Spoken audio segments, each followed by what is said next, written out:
एक बार पुनः आप सभी लोगों का स्वागत है आपके अपने इस यूट्यूब चैनल में।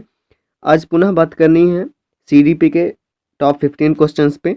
वीडियो में अंत तक बने रहिएगा, काउंट कीजिएगा कि आउट ऑफ 15 आपके कितने क्वेश्चन सही होते हैं। सबसे पहला क्वेश्चन है यहाँ पे, कोहलबर्ग के सिद्धांत के अनुसार बच्चा किस स्तर पर नियमों को स्वीकारता है। अब बात आती है कोहलबर्ग के सिद्धांत की, तो कोहलबर्ग ने नैतिक विकास का सिद्धांत दिया है जिसमें उन्होंने 3 लेवल बताए और 6 स्टेजेस बताई। अब यहाँ पे देखिए प्रत्येक लेवल में 2 स्टेजेस हैं और यहाँ पे बात जो की गई है कि किस स्तर पर नियमों को स्वीकारता है। तो आपने देखा होगा या आपने जब थ्योरी पढ़ी होगी कोहलबर्ग के नैतिक विकास के सिद्धांत की, तो उसमें जो सेकंड लेवल आता है उसमें 2 स्टेजेस होती हैं। सेकंड लेवल में 2 स्टेजेस होती हैं। पहला तो होता है एक अच्छा लड़का और अच्छा लड़की से उन्मुखता, सिद्धांत उन्मुखता, और इसके बाद होता है एक लॉ एंड ऑर्डर जिससे मेंटेन करके रखा जा सकता है। मतलब समाज के द्वारा जो भी नियम कानून सिद्धांत बनाए गए हैं वो समाज की भलाई के लिए हैं और उनका हमें हर हालत पर पालन करना चाहिए। तो वो नैतिक स्तर पर नियमों को स्वीकारता है, मतलब उन्हीं स्तर पर नियमों को स्वीकारता है, उनमें कोई इंटरफेयर करने की कोशिश नहीं करता है। और वो स्तर कौन सा होता है? पारंपरिक स्तर। सबसे पहला होता है पूर्व पारंपरिक, इसके बाद पारंपरिक और इसके बाद पश्च पारंपरिक। तो यहाँ पे जो इसका सही आंसर है वो है पारंपरिक स्तर। बढ़ते हैं अगले प्रश्न की ओर और अगला प्रश्न देखते हैं क्या कहता है। देखिए अगले प्रश्न में बोला गया है, बच्चों के संज्ञानात्मक विकास के संदर्भ में निम्नलिखित में से कौन सी पियाजे की संरचना है। मैंने आपसे कल भी कहा था कि अगर कोई टेट एग्जाम हो, मतलब टीचिंग एग्जाम हो, और उसमें पियाजे जी उपस्थित ना हो, ऐसा 99% संभव ही नहीं है। तो यहाँ पे अगर पियाजे की संरचना के बारे में बात करें तो ऑप्शन देख के ये आपको समझ में आ जाएगा कि स्कीमा की बात पियाजे ने करी है। अब स्कीमा क्या होती है? पैकेट ऑफ स्कीम्स, मतलब हर चीज़ का हमारे दिमाग में एक छोटा छोटा चित्र बना होता है या पैकेट बने होते हैं, बंडल बने होते हैं, और वही है स्कीमा। आगे बढ़ते हैं।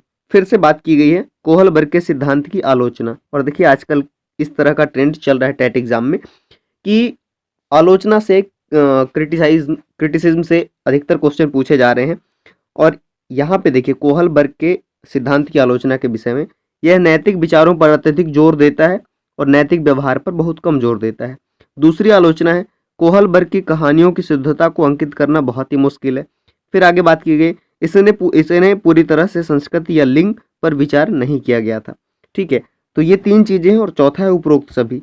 अब एक चीज़ मैं आपको पहले क्लियर कर दूं कि एक चीज़ समझ के रखिए आप कि कैरोल गिल्लिगन एक महिला मनोवैज्ञानिक थी। कैरोल गिल्लिगन नाम याद रखिएगा, जो कोहलबर्ग की ही शिष्या थी, और उन्होंने इनके नैतिक विकास के सिद्धांत की आलोचना की और उसमें उन्होंने इन तीनों टॉपिक को इंक्लूड किया। उन्होंने एक चीज़ कही कि ये जो था लिंग पर आधारित था, मतलब लिंग पक्षपात को बढ़ावा देता है, सिर्फ मेल चाइल्ड पर ही या उन पर प्रयोग किए गए। ठीक है, कहानियों की शुद्धता को अंकित करना मुश्किल है, जो कहानियाँ थी वो सही नहीं थी। और यहाँ पे नैतिक मॉरल रीजनिंग पर ज़्यादा जोर दिया गया और मॉरल बिहेवियर पर ज़्यादा जोर नहीं दिया गया। तो ये सारी क्रिटिसाइज्म रहे। और आगे बढ़ते हैं। डैश डैश द्वारा माता पिता अपने बच्चों में नैतिक तर्क के उच्च स्तर को बढ़ावा देते हैं। अब देखिए इसमें 4 ऑप्शन हैं, 4 ऑप्शन में उपरोक्त सभी भी दिया हुआ है। अधिकतर यानी मैं कहूँ 90% स्टूडेंट उपरोक्त सभी के साथ चले जाएंगे, लेकिन ऑप्शन पढ़ें आप ध्यानपूर्वक और देखिए क्वेश्चन का जो मोस्ट अप्रोप्रिएट आंसर है वो आपको देना है। ठीक है, डैश डैश द्वारा माता पिता अपने बच्चों में नैतिक तर्क के उच्च स्तर को बढ़ावा देते हैं। ऑप्शन है बच्चों को बताकर कि कैसे कार्य करना है, मूल्यवर्धक मुद्दों के बारे में उत्साहजनक बातचीत करके, सबसे अच्छी चीज़ों के बारे में बात करके, या उपरोक्त सभी। तो यहाँ पे उपरोक्त सभी नहीं होगा, बल्कि यहाँ पे जो बी ऑप्शन है, मूल्यवर्धक मुद्दों के बारे में उत्साहजनक बातचीत करके, और ये कहीं ना कहीं आपके कोहलबर्ग के नैतिक विकास के सिद्धांत से ही संबंधित है और ये थोड़ा सा घुमा के क्वेश्चन दिया गया है, तो ये चीज़ भी आपने ध्यान रखनी है। आगे बढ़ते हैं और अगला क्वेश्चन है, एक बच्चा प्रायः अपने सहपाठियों के साथ झगड़ता है, आप क्या करेंगे? एज अ टीचर आपको क्या करना है? पहला है उस बच्चे को सजा देंगे, बच्चे को विद्यालय से निकाल देंगे, आप कारण पता लगाने का प्रयास करेंगे तथा परामर्श देंगे, और आप उसके माता पिता से शिकायत करेंगे। तो हमें कुछ नहीं करना है, हमें सिर्फ करना क्या है, हम रीज़न पता करेंगे, कारण पता करेंगे कि क्या दिक्कत है और उसे समाधान करने की कोशिश करेंगे, परामर्श देंगे, यही कर सकते हैं एज अ टीचर। आगे बढ़ते हैं, निम्नलिखित में से कौन सा अपसमायोजित बच्चे का लक्षण नहीं है। ध्यान दीजिएगा, क्वेश्चन को केयरफुली रीड करना है आपको।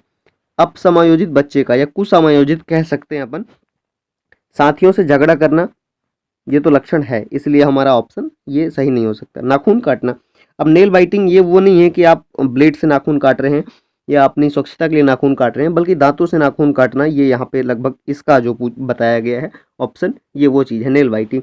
तो ये भी ऑप्शन देखिए अपसमायोजित बच्चे का लक्षण है और यहाँ पे हम बताना नहीं है, इसके हिसाब से ये गलत हो जाएगा। भावनात्मक रूप से परिपक्व, चलिए ठीक है, इसे स्टार मार्क कर देते हैं। अगला ऑप्शन पढ़ लेते हैं, तुतलाना। अब तुतलाना यहाँ पे देखिए, अब यहाँ पे समझ में आएगी चीज़ें कि थोड़ा सा 2-3 चीज़ें आपको क्लियर करनी है।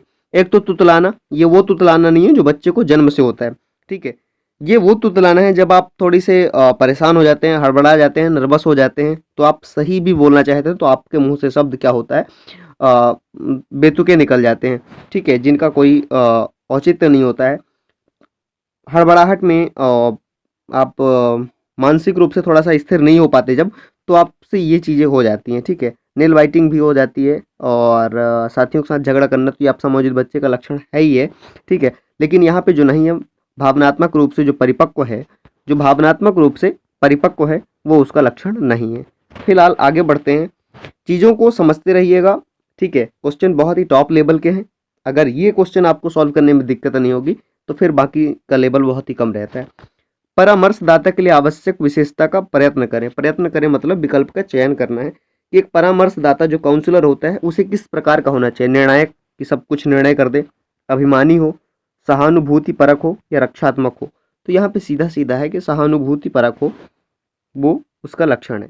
आगे बात कही गई है, एक बच्चा जो डैश डैश से ग्रस्त है वह सा और बाज में, न्यूक्लियर और अनक्लियर में अंतर नहीं कर पाता है। अब देखिए, कल ही मैंने जब आपसे डिस्कस किया था तो मैंने बताया था आपको कि जब ऐसा कुछ आ जाए कि सा को बाज पढ़े, बाज को सा पढ़े, तो वो किससे संबंधित होगा, डिसलेक्सिया से। बाकी आपको टेंशन लेना ही नहीं है, ना ही ज़्यादा दिमाग में जोर देना है, बस डिसलेक्सिया। यहाँ पे डिसलेक्सीमिया लिखा है, देखिए डिसलेक्सीमिया, तो इसमें कंफ्यूज मत होइएगा, ये गलत है, सिर्फ डिसलेक्सिया ही सही है।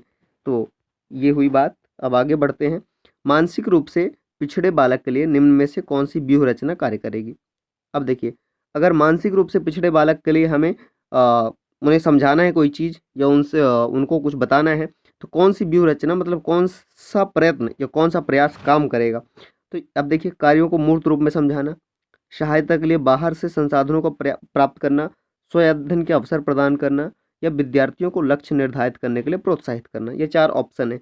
देखिए, कोई भी चीज़ हो अगर उसे मूर्त रूप से समझाया जाए, एक तो पिछड़े बालक हैं तो उन्हें वैसे भी मूर्त रूप से ही समझाना पड़ेगा, और अगर आप मूर्त रूप से मतलब कॉन्क्रीट लेवल पे समझाते हैं किसी चीज़ को, जैसे आप अगर उन्हें अक्षांश और देशांतर समझा रहे हैं, एक एज अ एग्जांपल समझिएगा, तो अगर आप मौखिक या लेक्चर के माध्यम से बताएंगे तो नहीं होगा, लेकिन अगर वहीं पे चीज़ों को ग्लोब के माध्यम से समझाएं, मूर्त रूप देने का प्रयास करें, तो वो ज़्यादा बेहतर से उसे समझ आएंगी। आगे बढ़ते हैं, और बोला गया है पिछड़े बालक ऐसे होते हैं, कैसे होते हैं, बुद्धि लब्धि स्तर जो होता है वो 80 से 90 होता है, सीखने की गति धीमी हो, मानसिक रूप से अस्वस्थ और असमायोजित व्यवहार करते हैं, उपरोक्त सभी। तो ये देखिए, जो आपने देखे ए, बी और सी, ये सभी किसके उदाहरण हैं, पिछड़े बालक के उदाहरण हैं, इसलिए ये उपरोक्त सभी ऑप्शन सही होगा, ठीक है। क्योंकि यहाँ पे जो सामान्य बालक है उनका IQ लेवल कितना होता है, 90 to 100, 90 to 100, तो ये चीज़ भी आपको ध्यान रखनी है। आगे बढ़ते हैं, कुछ लोगों का कहना है कि जब बालक को गुस्सा आता है तो वो खेलने के लिए चले जाते हैं, जब तक कि वो पहले से अच्छा महसूस नहीं करते। उनके व्यवहार में कौन सा प्रतिरक्षा तंत्र परिलक्षित होता है। देखिए, डिफेंस मैकेनिज्म में, ईगो डिफेंस मैकेनिज्म में बहुत सारे क्वेश्चन आजकल ट्रेंड में हैं और टीचिंग एग्जाम में पूछे जाते हैं। मतलब आप अपने ईगो को हर्ट होने से कैसे बचा सकते हैं, किस तरह से, मतलब आपका ईगो हर्ट ना होने पाए, वो डिफेंस मैकेनिज्म के अंतर्गत आता है। और यहाँ पे जो पूछा गया है कि अगर किसी बच्चे को गुस्सा आता है तो वो खेलने चला जाता है जब तक कि वो पहले से बेहतर महसूस नहीं करता, बेटर फील नहीं करता, तो ये होगा विस्थापन का मतलब डिस्प्लेसमेंट का। तो होता क्या है कि अगर बच्चे को गुस्सा आ गया तो वो विस्थापन की प्रक्रिया अपनाएगा और उसको वो ट्रांसफ़र कर देगा कहाँ, खेल में, और वो पहले से जब तक बेटर फील नहीं करता है। तो आगे बढ़ते हैं, अगला क्वेश्चन क्या कह रहा है हमसे, विद्यार्थियों के अच्छे मानसिक स्वास्थ्य को बनाए रखने के लिए निम्न में से कौन सा तरीका जो है अधिक महत्वपूर्ण है। ठीक है। मोस्ट एप्रोप्रिएट या मोस्ट इंपॉर्टेंट तरीका कौन सा है कि बच्चे का मानसिक स्वास्थ्य बेहतर बना रहे? अभिव्यक्ति की स्वतंत्रता, सह शैक्षिक प्रक्रियाओं का प्रावधान या क्रियाओं का प्रावधान, रुचियों की भिन्नता, अध्यापक की भूमिका व विद्यालयी वातावरण। इसमें जो सबसे महत्वपूर्ण है मोस्ट एप्रोप्रिएट, तो देखिए यहाँ पे एक चीज़ समझ के रखिएगा आप लोग कि अध्यापक की भूमिका व वातावरण, विद्यालयी वातावरण। अगर अध्यापक की भूमिका सही है और विद्यालय का माहौल सही है तो बच्चा मानसिक रूप से स्वस्थ रहेगा या बच्चे को मानसिक रूप से स्वस्थ बनाया रखा जा सकता है। ठीक है, बाकी तो सब ठीक ही हैं, अगर ये चीज़ सही मिल जाएगी तो ये तीनों ऑटोमेटिक ही मिल जाएंगे उसे। तो ये इसमें डी ऑप्शन मोस्ट अप्रोप्रिएट। आगे बढ़ते हैं।